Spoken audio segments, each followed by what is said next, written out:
horror flick, Digger Ditch, Super 6, Big Mitch. And I'm kicking in doors with 03 O's. And I'm bringing 28 101s because we Vegas sons. It's the Chronicles. And you in the Meadowlands. Yeah, you in the Meadows, man. And you already know what made me. 530. What that mean? Oh, that boy's a desert baby. Oh, yeah. Boom. Hubba-dub, scrub, 22-inch gold dana dangs. And let me make it simple and plain, big bolo. Yang can never sit on my claims, man. Welcome to Vegas Chronicles with the whole Super 6, Mr. Digger Ditch, Big Mitch. And today, like any other day, come on, man. Y'all know what we do. We kick actual factuals with no additives and no preservatives. Like what? Like summer sausages and crackers. You already know. Shout out to everybody that's been rocking with your boy, man. Shout out to everybody that's continuously support this positive movement I'm trying to bring about. Yesterday, I was fortunate enough to link up with an old protege, man. Shout out to Eugene Weems, boo. I'm humbled by the things that this brother blessed me with. This brother got a powerful story for the ones that don't know him. And hopefully, God willing, one day I can bring him on my platform and let him share his story. But this brother got a powerful testimony, you know. And just like myself and others out there, shout out to Jody Snow, man. That's going to be the next person I interview, Jody Snow. Be looking for that interview when I clear things up with Quan with Guerrilla Music. Be looking for that video with Jody Snow, man. We finna really, you know, put Vegas on the map. And shout out to everybody that's voted for me in the Black Music Festival.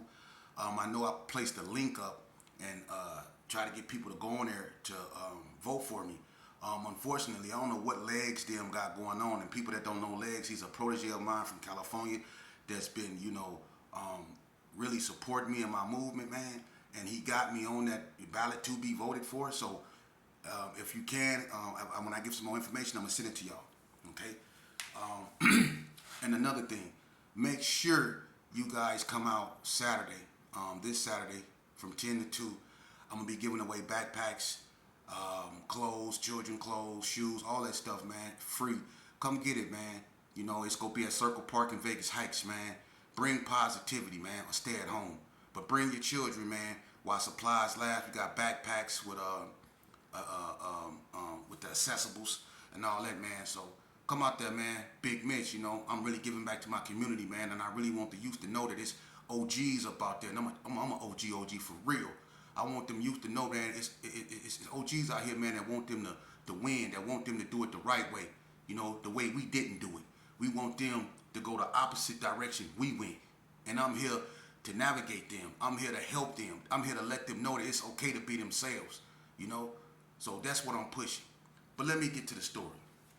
People ask me, you know, questions, a lot of questions. I try to answer them. I'm going to move on to some different things. A person asked me about what I think we should do about, you know, the madness that's going on, you know, in the world. You know, it's a lot of things going on, you know, and how do we prepare ourselves for such unfortunate situations? I'm going to do a video on that probably tomorrow or the next day, you know, to address that, you know. So, but right now I want to talk about what someone asked me. I'm going to get this out the way because it involves prison. They wanted to know who was some of the most ferocious names that I ever heard while I was doing prison time. And I've done it in a lengthy period. And I don't know if I ever went over that, and, you know, what's in the past is in the past, but I will say this because, you know, when my story comes out, God willing, you will see that I have been, man, I ran across some ferocious individuals. But to address that, man, let me just say, let me take the Gersons first, you know. Now, I was born and raised over there, but when I went to prison, man, one thing that I noticed, and I'm starting with the Gersons because that's where I come from, but see, a lot of people think you have strength in numbers, and one of the things that the Gerson was always known for having was numbers. They the biggest gang in Las Vegas. You know, after the GQs kind of withered away during the mid to late 80s, you know, the Gerson Park Kingsmen became the biggest gang in Las Vegas. The GQs used to be the biggest because they occupied different territories. They weren't just in Northtown. They were on the west side too. So there were more GQs in the beginning than anything. The Gerson always had the projects, really 40 block, you know, and a little carry arms. But over time, you know, through the, them putting the substation, 86 in the Gerson out the Gersons, they went to other areas. You know, case in point, carry arms, you know, was, taken over by the Gersons. The Brownies, Sierra Nevada Orange was taken over by the Gersons. And then you had a little trailer court in Vegas Heights that was called the Trailer Court Gangsters. That was taken over by the Gersons. And then you also had like 40 block. Gersons and 40 blocks, they always mingled over there. You know? And you had Gersons in Northtown. That's what made it so big. But when you go to the penitentiary, this is the thing. People believe that just because it's, say for instance, if you're in Indian Springs Yard, Indian Springs, Southern Nevada Correctional Center is one of the biggest yards, the second biggest yard next to High Desert State Prison in the state of Nevada. And on those two particular yards, High Desert State Prison and Southern Desert Correctional Center, you will have probably more Gersons than anything. It's going to be probably more Gersons and Serenos than anything, Southsiders. Okay? Now, the reason why the Gerson is always, let's just say deep or have a large number, it isn't really because they're the biggest gang in Vegas. That actually helps. But the fact that, and this is something I noticed and I didn't like, one of the things that the Gersons have been known to do, and I'm not saying all of them, but it's been known to happen to the point to where they can't deny it, is they've been known to recruit dudes from out of state that ain't never seen the Gerson. And these dudes be having so much time in the penitentiary that they start claiming Gerson. And after 6, 7, 8 years in the penitentiary of claiming Gerson, these dudes then declared themselves OGs somehow. And that the dudes that's actually from the Gerson that come to prison must fall up under them. When these cats ain't never even stepped 1 foot on Herbert Gerson's soil. It's a lot of dudes, and I don't need to say their names, like Shorty Paul, 32. And I couldn't stand Tony Tone. He from New York. I don't know how that happened. But they had cats like this claiming Gerson. You see? And you don't know who you recruiting just because they friends with you in prison. You don't know what type of mentality that cat got, man. And that's why a lot of things turned out the way it did. Because they was recruiting dudes that didn't really give a dang about them. They just needed the protection. And that's what they did. They ran to the Gersons because it was more of them than anything. And 9 times out of 10, if they had a little money, if they had a little coffee shop or whatever, I'm going to keep it real with you. They was allowing them cats to come in. So when the Gersons have a meeting, it'd be 100 dudes up out there, but only 35 of them really from the Gerson. They had dudes claiming Gerson that lived in Hawthorne. For real. They had it was an Indian. I forget what his name. It was an Indian man about a Battle Mountain. Battle Mountain was claiming Gerson.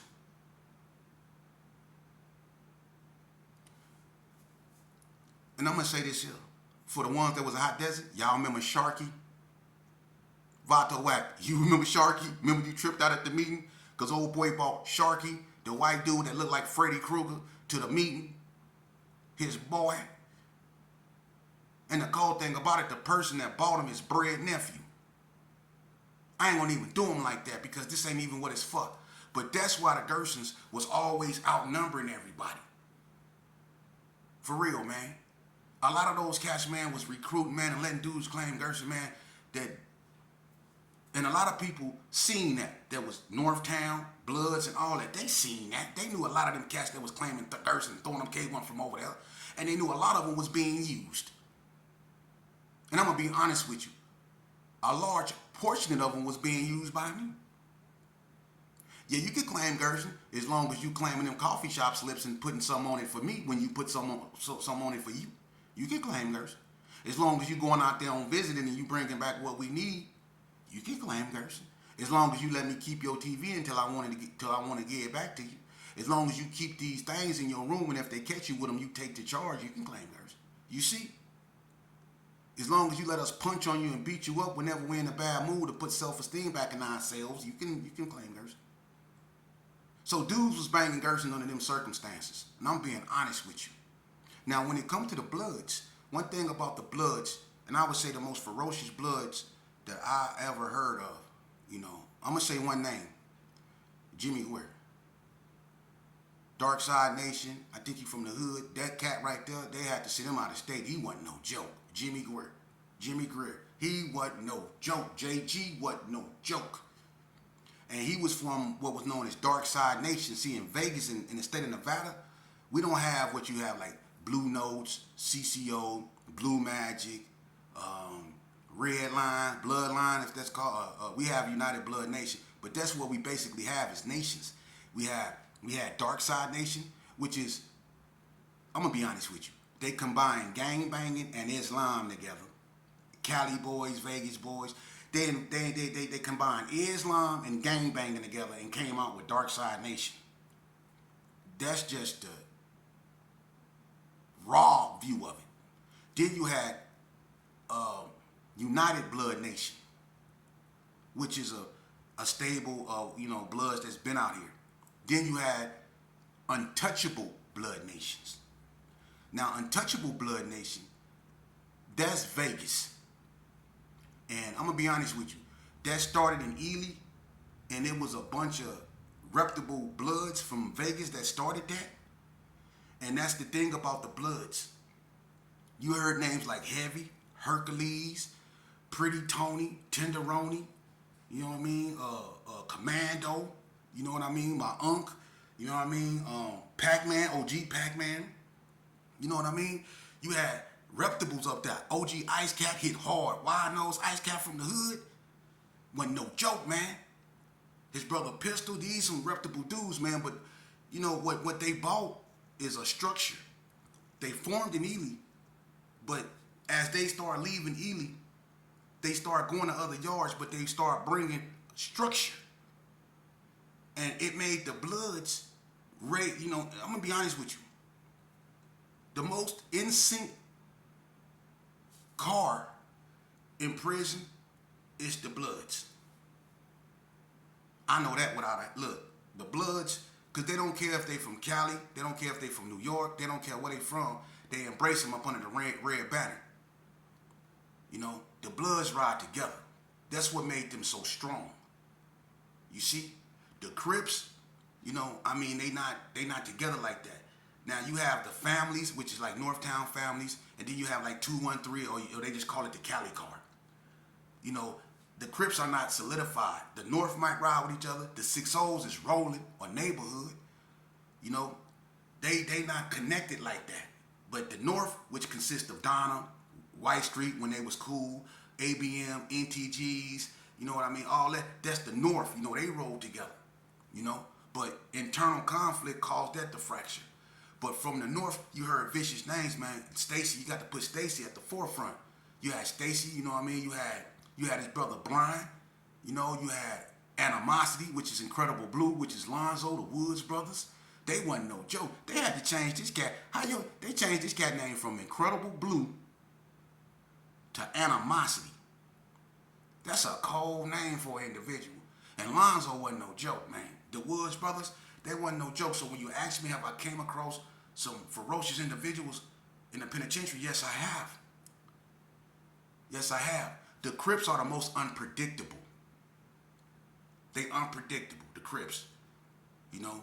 And, you know, one thing about them, you know what I mean? You get into it with the North, they coming. That's one thing about them. They coming.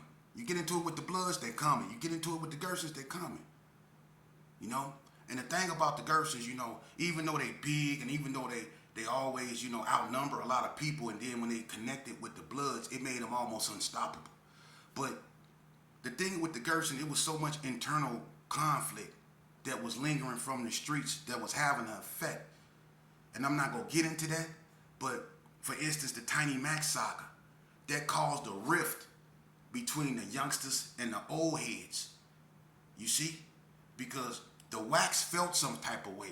And whether the old heads wanted to accept it or not, the wax was the future. They were the next in line to become the OGs. And they wasn't feeling it. You know? So that caused the rift, and you seen it. You seen it on High Desert Yard. I'm not going to really get into specifics, but you had the OGs and the little homies getting into it on High Desert Yard to what a point to what the little Gersons challenged the hierarchy. For real. They didn't want to be up under that. You know? So, my thing to you, man, because you got people like Big Pretty, you know, House. You had dudes up there that was ferocious. One of the coldest dudes from the hands that was ever in the neighborhood that you did not want to see in prison because he can do it like this or with a knife. Was that boy from 6-0, Killer Cole. Ask anybody in my line, Killer Cole, man, that boy wasn't no joke, man. Pokey P. Quiet. Didn't do too much talking. Real good brother. Very intelligent. But when it came to 6-0, he wasn't trying to hit it. And he gonna push the line. I remember they got at Sammy Earl. I'm not finna get at 6-0 business. Y'all remember Sammy Earl? Hey, Sammy Earl, something else, man. I'm not gonna get into that, man, but you know, Sammy Earl, them, man, that was something else, man. Them 6-0s wasn't no joke. But let's get down to the nitty gritty, man. I don't mind going over that and talking about certain things and certain people, but at the same time, I want y'all to understand where everybody I just mentioned at. A lot of them still around here, but the majority of them ain't. See, that's the good thing. That's what I like to talk about. I don't want to glorify nothing, man, because when you go on YouTube or when you go on Facebook, these cats up out here showing their blickies or whatever they doing, showing how hard they is and all that old stuff, man. That goes to show you we got a lot of work to do, man. Because I remember back in '89 when I used to do that, looking in the mirror, posing with pistols and all that before the internet. It's the same thing. We just didn't have no internet. We just turn on the music, drink, smoke, and get our pistols and put hats on and pose. Comb the back of our jerry curls out so it at least touch our shoulders and be posing in the mirror with the pistol. You know what I mean? Doing all that stuff. But where did it get us? Nowhere. And what are people at that I was posing with them pistols? They under that grass. Because if you play with matches, man, eventually you gonna get burned. You play this game long enough, eventually you gonna taste what this game always offered. It offered everybody the same thing from the beginning. It offered you demise or incarceration. Now, the only thing left is what's in the middle. And what's in the middle is limbo. And that's them cats that stuck up at the stove asking for $2. They used to have an impeccable record back in the days. They was ferocious, they was feared, but they're at the stove with 2 teeth asking for $2 to get 2 tall cans. For real. Because they stuck in limbo. You see, all their friends is gone, whether locked up or under the grass, but they stuck out here with people they don't even know, with their homeboys' grandchildren. And some of them question why they still here, because they feel like they don't belong here. How many people from my era, when they look around and they see what's going on, how many of y'all really feel like y'all out of place, even though you from this place, but you feel out of place because everybody's gone? And it ain't because they moved away neither. Vegas has one of the most sad stories ever known and not told, man. They so fixated on this strip. They so fixated on these fights. But no one know what happens over here on the dark side of Vegas. On the historical west side in the north. All those young brown and black boys gone. Don't nobody remember. The mothers do. That's why stuff ain't right around here, man. That's why your food don't taste right. That's why the water would never be right. That's why planes falling out the air. That's why volcanoes erupting in the ocean, because it's people with powerful intuitions that have lost, that did everything that they were supposed to do according to the Bible or whatever religion. They done it. They reared their children. They tore the soil. They gave them everything that they need to instill in them to make them live a productive life, only for their life to be snatched by a little street thug. And I used to be one of those little street thugs. And trust me, I used to be on the other side of reality, man. A dark place, homie. I didn't have no understanding. I didn't care about nothing. If it wasn't GPK, I was on one, man. But I'm gonna tell you something, man. I've been through so much self-infliction, so much mental trauma, so much loss, all the crime, the hate, the animosity that I harbor for other people behind whatever. It takes its toll on you, man. For real. When you read a bunch of books, you release a chemical. It's called dopamine. okay? It's a natural euphoria. That's what the kids are chasing when they play video games. And that's not cool, because I'm going to get into how they psychologically manipulated our youth. That's why, and I be telling people, Call of Duty, everything really went bad when they start playing that game, Call of Duty. Ops, special ops. People won't agree, but we can agree to disagree. But you look at Chicago, and you look at all them other places. In Chicago, up under Larry Hoover, Jeff Ford, King Shody, Angelo Roberts, King Neal, all these brothers that was leading their organizations in Chicago, they wouldn't have never allowed the destruction that's taking place now, because it was organized. The destruction you see in Chicago is because they have no structure. Their leaders are gone.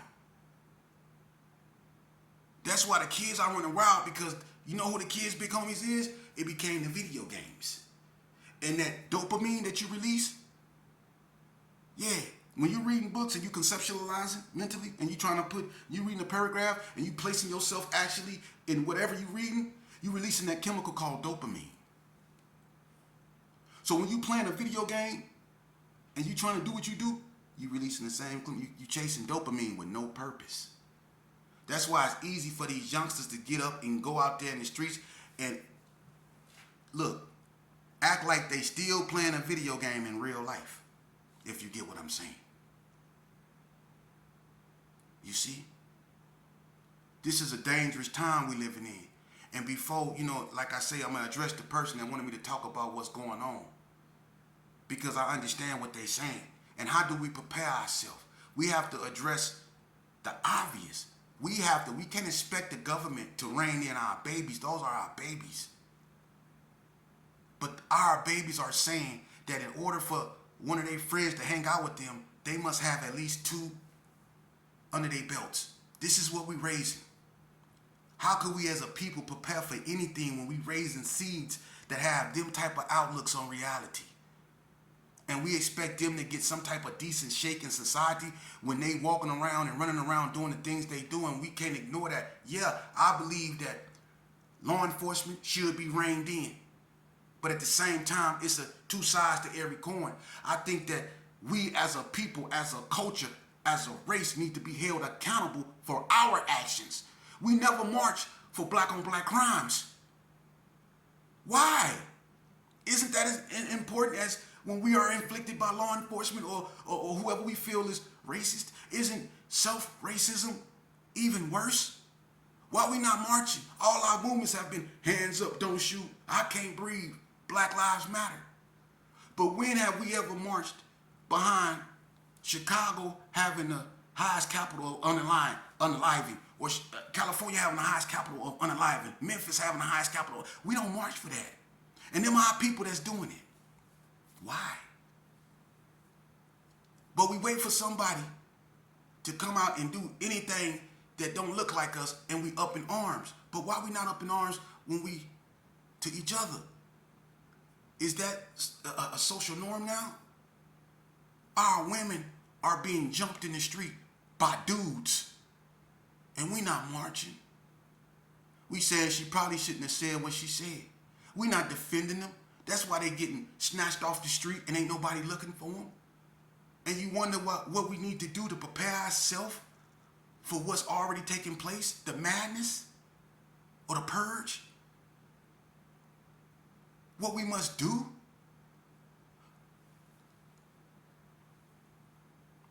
I hate to say this, man, but just say the purge happened tonight. Who you think really gonna be after you? Who you gonna be protecting yourself from? It darn sure ain't gonna be the Klan. Nah, man. The same people that you scared to go out your door and go to the store at certain times of the hour, it's the same people that's gonna be trying to kick in your door when them lights go out. They got y'all messed up, and I blame the politicians. We always letting them take us to a hospital and stitch our wounds up from the outside, but we continue to bleed Meaning stuff still go on in spite of all that barking they do about how they gonna make our lives better. But things still go on in our community because they stitching the wound up from the outside, but we still bleeding eternally. We have to stitch the wound up from the inside, meaning that we have to look within. It's called introspection. We have to look within ourselves and we have to face reality and we have to subdue the biggest threat to our existence, which is ourselves. Now y'all can get on these platforms and listen to these platforms and get caught up in that Rudy 222. A lot of people like the circus, so they love watching clowns. I get it. But one day y'all gonna have to face reality. And it amazes me that so many of y'all call yourself reputables. You quick to do all this with your, you be doing all that old weird stuff like your player and all that, man. That's fictitious thinking, man. And it's my mind, I can't fathom how a lot of y'all know more about y'all homeboys than you do your own child. Hold on, let me walk away from the screen on that one.